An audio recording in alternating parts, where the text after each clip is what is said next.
There's a remote job that pays $60,000 to $100,000 a year just to book meetings and text people from your phone, and most people don't know about it. It's called appointment setting, and in this, I'm going to break down exactly what it is and how you can use it to leave your corporate job and make money from your phone. All right? Cool. First and foremost, what even is appointment setting? Okay, you're literally getting paid to book meetings onto people's calendars, and a closer jumps on and closes them, right? You're literally the bridge between a marketing team and a sales team. And the reason they need you is because they are too busy jumping on sales calls, handling other parts of the business, that they'll happily pay you a commission just to consult people and book them onto the call, okay? It's very simple, and let's break it down. Your job is to sell the consultation. Right? You're not pitching, you're not telling them about the offer, you're not taking any payments, you're not doing any of that. You are literally just bridging the gap between the marketing team and the sales team, okay? The reason that they'll pay you is because they are too busy working on other parts of the business, and they'll happily just give you a commission structure to do that small job. Very simple, all right? Now, let's break down the mindset that you actually need for this. A lot of people overthink it. It's not that complex. The way I saw it was just like sport, okay? You're the first line of defense. Every call is just another rep. Every person is just someone else that needs your help, okay? So go into it with the just another rep mindset. Same way you would do in a gym. It's just sets. You bang them out one after one after one, okay? Most importantly, you have to view it as you are a problem solver. You're not a salesperson. You're not selling. You're not taking their money. When you do it well and you understand what you're doing, you are helping them, okay?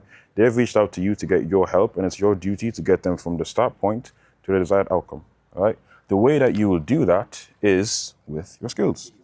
This is exactly why you're here, okay? Appointment setting is very simple. You don't need to make it complex. The first thing that you need to know how to do is prospecting, right? You need to know who is a good fit and who isn't. Who can you help and who can't? And once you figure that out, you just go through the same process over and over and over to figure out if they actually need your help, okay?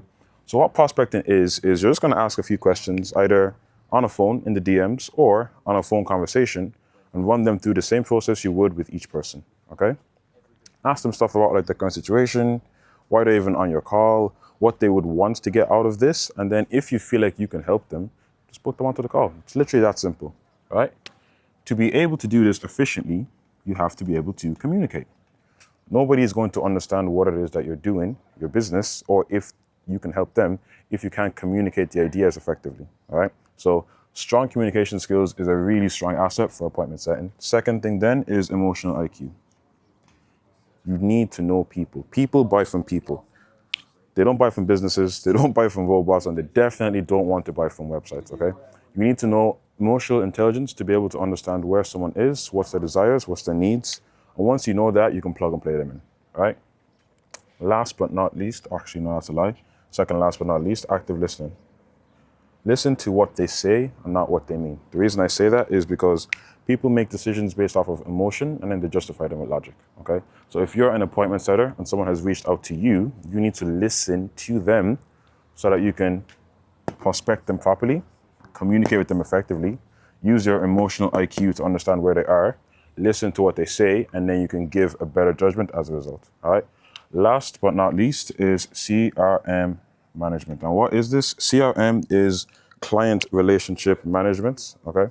And it's pretty much where you're gonna like hang out with the people that you talk to. That sounds a bit random, but whatever business that you're in, whatever kind of like organization system they use, your job is to be able to go in, handle all of that effectively, keep tracks on the people you talk to, keep tracks on if they buy, where they buy, why they didn't buy. The more you can review that, the better you get at reviewing that. You're gonna make yourself more money, you're gonna make the business more money, and you're doing it from your phone. It's a win-win, okay?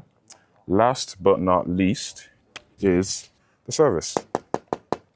It's all well and good knowing the definition, having the mindset, and having the skills, but you have to be able to apply the service. So you're gonna need a client, or you're gonna need a business that you're working with that you can apply the service to, okay?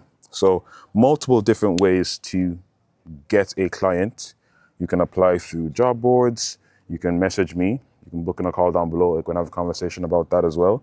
You can message people on Instagram, Facebook, LinkedIn, XYZ, you name it. Appointment setting is I'm not gonna say the easiest. Appointment setting is one of the easiest jobs that you can do in 2025, okay? So get a client, then you can start applying the skills, okay?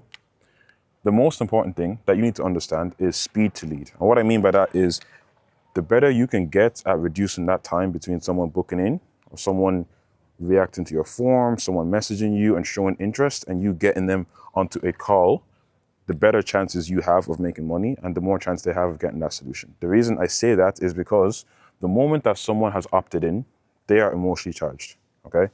Something has happened in that day. Maybe they just lost their job. Maybe the boss screamed at them and it's motivated them to make a decision, right?